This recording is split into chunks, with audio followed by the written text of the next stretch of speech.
Hello everyone, আশা করি সবাই ভালো আছেন। ম্যানেজমেন্ট অ্যাকাউন্টিংয়ের লেকচার 8-এর আজকে হচ্ছে লেকচার 3 নম্বর, মানে হচ্ছে চ্যাপ্টার 8-এর লেকচার 3 নম্বর ক্লাস নিচ্ছি। তো এই অঙ্কটা আমি গত ক্লাসে বলে দিয়েছিলাম, এটা নেক্সট টাইম করাবো, সেটাই দেখাচ্ছি। এই রকম নিয়মে কয়েকটা অঙ্ক এখানে দেওয়া আছে, এটা যদি করিয়ে দিই দেন হচ্ছে ওগুলো আপনারা ইজিভাবে বুঝে যাবেন। যদিও এখানে ওয়ার্কিংয়ে আপনাদেরকে অনেকটাই বুঝিয়ে দিয়েছে, তারপর হচ্ছে একটু ডিটেলসে আলোচনা করতে চাচ্ছিলাম। তো প্রশ্নটা আমরা একটু পড়ে নিই। এ factory is currently working at 50% capacity and product 12,000 unit of product. The unit cost structure is a giving গুলো নিচে মানে কিছু টাইটেলস দেওয়া আছে। দেন হচ্ছে এই লাইনটা আমরা এখন পড়বো। আচ্ছা, পড়ে ফেলি। If the capacity is increase to 60%, the raw material cost will increase by 10%. Capacity 60%-এ র মেটেরিয়ালে বৃদ্ধি পেয়েছে 10% এবং selling price will fall by 5%, কমেছে হচ্ছে 5% অ্যাট 80% ক্যাপাসিটিতে। এখানে 50% ক্যাপাসিটির কিছু তথ্য দেওয়া ছিল, এখানে ওরা বলতেছে 60% আর হচ্ছে 80%-এ।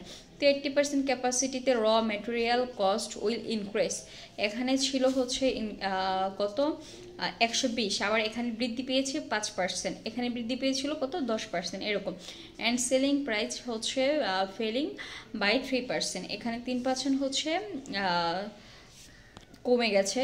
তারপর হচ্ছে if the selling price at 50% capacity level is 400 per unit, এখানে বলতেছে সেলিং প্রাইসের 50%-এর ক্যাপাসিটি হচ্ছে 400 পার ইউনিট। তাহলে 400 পার ইউনিট হচ্ছে সেলিং প্রাইসের 50%-এর ক্যাপাসিটি আছে, 60%-এর নাই, 80%-এর নাই। সো আমাদের এটা বের করতে হবে। তারপর you are required to prepare a flexible budget 60% and 80% capacity level, মানে 50%, 60%, 80% তিনোটার ক্যাপাসিটি লেভেলের ফ্লেক্সিবল বাজেটটা বের করতে বলেছে। তো এখানে ওয়ার্কিংটা আমরা দেখব না, ওকে, আমরা হচ্ছে মেনলি অঙ্কতে চলে যাব। অঙ্কতে আমরা ফ্লেক্সিবল বাজেট লিখলাম, ঘর করলাম, যেহেতু এখানে হচ্ছে একটু বড় করে ঘরটা করব। 50% capacity level, 60% capacity level, 80% capacity level, এবং হচ্ছে প্রতিটা ঘর একটু বড় বড় হবে যাতে দুইটা করে টাকার কলম অ্যাড করতে পারি, ঠিক আছে। তো এখানে আমাদের প্রশ্নে এটা দেওয়া ছিল 50%-এর ক্যাপাসিটি হচ্ছে 1200 ইউনিট, বাট 60%-এর ক্যাপাসিটির ইউনিটটা আমাদের জানা নাই, 80%-এর ইউনিটটা জানা নাই। এটা কীভাবে বের করব? এটা বের করা একদমই সহজ। 12,000-কে আমরা যদি 50 দিয়ে ভাগ করি তাহলে হচ্ছে 50, আর ইন্টু দিয়ে 60 দিয়ে গুণ করি তাহলে আমাদের বের হয়ে যাবে হচ্ছে এটার কত ইউনিট, ঠিক আছে। 60%-এর ইউনিট হচ্ছে 14,400 ইউনিট, 14,400 ইউনিট।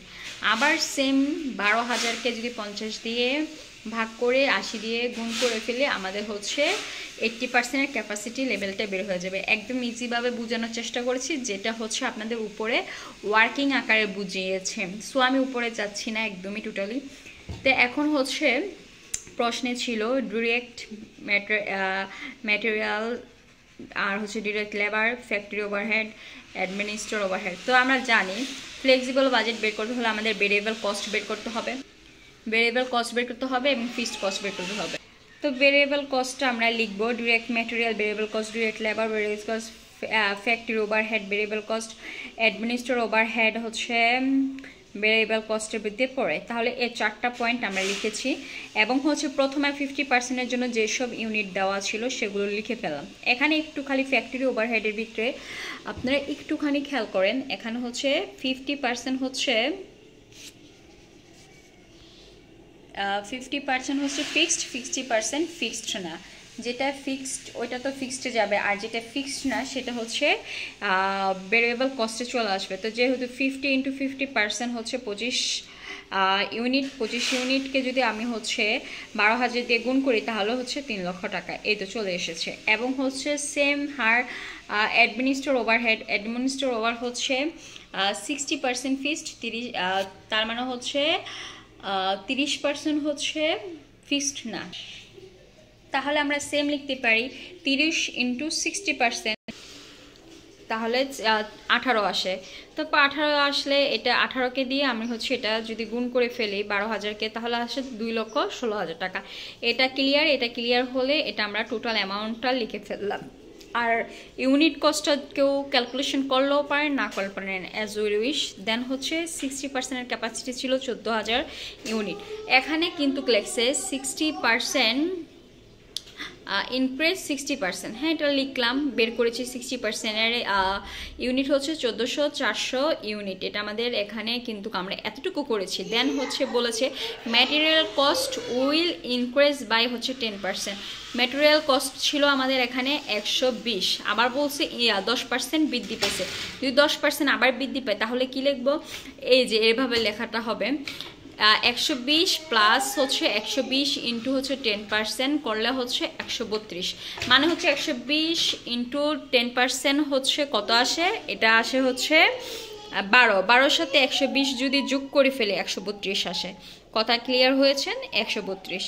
আবার সেম হার এখানে 80% ক্যাপাসিটির হচ্ছে 5% বৃদ্ধি পেয়েছে। তো 80%-এ যদি 5% বৃদ্ধি পায় তাহলে আমরা এখানে কি লিখব? এখানেও আমরা সেম লিখব 120 ইন্টু হচ্ছে 5%, আর 120-এর 5% হচ্ছে আপনাদের হচ্ছে কত আসে? 6। তাহলে 120 আর 6 যোগ করে দিলে হচ্ছে 126। এটাই এখানে ওরা একটু গুছিয়ে সুন্দর করে লিখেছে, এটা একটু খেয়াল করতে পারেন। বাট এটা আমি মুখে আপনাদেরকে আরও ইজিভাবে বুঝিয়ে দিয়ে ফেলেছি। আর বাকি যা আছে সব সেম থাকবে, যে এটা 60%, এটা 60%, এটা 25, এটা 25, এটা 18, মানে সব সেম। দেন হচ্ছে টাকার অ্যামাউন্টটা আমরা যোগ করে ফেলাম। এখন হচ্ছে ফিক্সড কস্টটা আমরা কীভাবে বের করেছি? ফিক্সড কস্ট হচ্ছে ফ্যাক্টরি ওভারহেড 50% বলছিল ফিক্সড, তাহলে 50 ইন্টু 50% ইন্টু হচ্ছে 12,000, এটাই বের করে দিলাম। বের করে 3 লক্ষ 3 লক্ষ 3 লক্ষ, সবার গড়ে সেম টাকাটা হবে। ফিক্সডের টাকা সবার গড়ে সেম। তারপর অ্যাডমিনিস্ট্রেটিভ ওভারহেডও সেম, যেহেতু বলছিল 60% ভেরিয়েবল, 60% ভেরিয়েবল ছিল, তার মানে ফিক্সড ছিল কত? আপনার হচ্ছে 40%, তাহলে 30 ইন্টু হচ্ছে 40% ইন্টু হচ্ছে 12,000, তাহলে 1,44,000 সবার গড়ে লিখে দিলাম। তাহলে এখন ফিক্সড আর কিছু নাই, এই দুটাকে যোগ করে দিলাম, এই দুটাকে যোগ করে দিলাম, এই দুটাকে যোগ করে দিলাম, তাহলে 4,44,000 টাকা আসছে। এখন বি নাম্বার লিখে লিখবো টোটাল ফিক্সড হচ্ছে এত। তো সি নাম্বার লিখে নেবো এ প্লাস বি, আমরা টোটাল কস্টে বের করে ফেললাম, এটা এটা এটা। এখন হচ্ছে আমাদের সেলস, মানে সেলসটা বের করবো আগে। এখন আমি এখানে একটু একটা লাইন লিখেছি, দেন সেলস আগে লিখবো, প্রফিট পরে লিখবো। এটা লিখলে মানে দেখতে ভালো লাগে। আবার কেউ চাইলে বইয়ের মতোও করতে পারেন, অ্যাজ ইউস, দুনোভাবেই করা যায় অঙ্কটা, কারো অঙ্ক কাটবে না। যদি এভাবেই করেন তাহলে লেখার সমস্যা নেই, একটা লাইন লিখে এটাকে রেখে আমি আরেকটা লাইন লিখবো, মানে এটাকে আমি ই দিয়ে, এটা যেহেতু বি দিয়েছি, সি দিয়েছি, এটা একটা কাউন্ট করতেছি, এটা ডি, এটা ই, সো একটা লাইন গ্যাপ রেখে আমি সেলস লিখবো। সেলসটা কিভাবে বের করব? আমাদের কিন্তু অলরেডি বইয়ের ভিতরে বলা হয়েছিল 50% ক্যাপাসিটি লেভেলে 400 পার ইউনিট। 400 পার ইউনিটকে যদি আমরা 12,000 দিয়ে গুণ করি তাহলে হচ্ছে 48 লক্ষ টাকা চলে আসছে। এখন হচ্ছে আমাদের কিন্তু 60%-এর সেলসটা জানা নাই, 80%-এর সেলসটা জানা নেই। এটা ওরা কীভাবে বের করছে? এটাও একদম ইজি। কীভাবে ইজি সেটা একটু দেখাই। আমরা যদি 60%-এর ইয়াটা বের করি, যেহেতু আমাদের হচ্ছে 50%-এর পার ইউনিট ছিল 400 টাকা, তো 400 মাইনাস, এখানে হচ্ছে ফেল হয়েছে, মানে ডিসক্রেস হয়েছে, কমে গেছে 5%। যদি কমে যায় তাহলে 400 ইন্টু 5%-এর কমে গেল হচ্ছে 20। 20 থেকে যদি আমি 400 মাইনাস করি তাহলে হবে 380। সেম হার এখানে 3% কমে গিয়েছিল, তো 400-এ যদি 3 দিয়ে পার্সেন্টেজটা বের করি আমাদের এখানে আসে, যার রেজাল্ট আসে 12কে আমরা যদি 400 থেকে মাইনাস করি তাহলে 388। সেম এটা লিখে দিলাম, লিখে 300 ইউনিটটা লেখার পরে 380কে আমরা গুণ করেছি 14,400 দিয়ে, এবং হচ্ছে 388কে আমরা গুণ করেছি 19,200 টাকা দিয়ে। এটাকে গুণ করে আমরা এটা লিখে একদম ক্লোজিং করে দিলাম। এখন উপরে যে আমরা প্রফিটটা রেখেছিলাম, এই প্রফিটটা আমরা কীভাবে বের করবো? এই যে এটা একটা ই লিখেছি, এটাকে আমরা ই দিয়েছি, তো এই থেকে আমরা যদি সিটাকে টোটাল কস্টটাকে প্রফিট বের করার সূত্রটা হচ্ছে সেল থেকে টোটাল কস্ট বাদ দিলে যা হবে তাই হচ্ছে প্রফিট। সো এটাও লিখে দিলাম, লিখে এটাকে একটা দাগ করে দিলাম। যেমন 48 লক্ষ থেকে 31 লক্ষ 20,000 বাদ দিলে যা থাকে সেটা হচ্ছে প্রফিট। এরকম করে সবগুলো ক্যালকুলেশন করে দিলাম। আশা করি এই অঙ্কটা বুঝতে পারছেন। এভাবে যা সেম অঙ্ক আছে ওগুলো একটু প্র্যাকটিস করলে আশা রাখা যায় আপনারা পারবেন। এই ছিল আজকের লাস্ট ক্লাস, আর হচ্ছে এই অধ্যায় থেকে আরেকটা লাস্ট একটা ক্লাস যাবে। সবাই ভালো থাকবেন, আল্লাহ হাফেজ।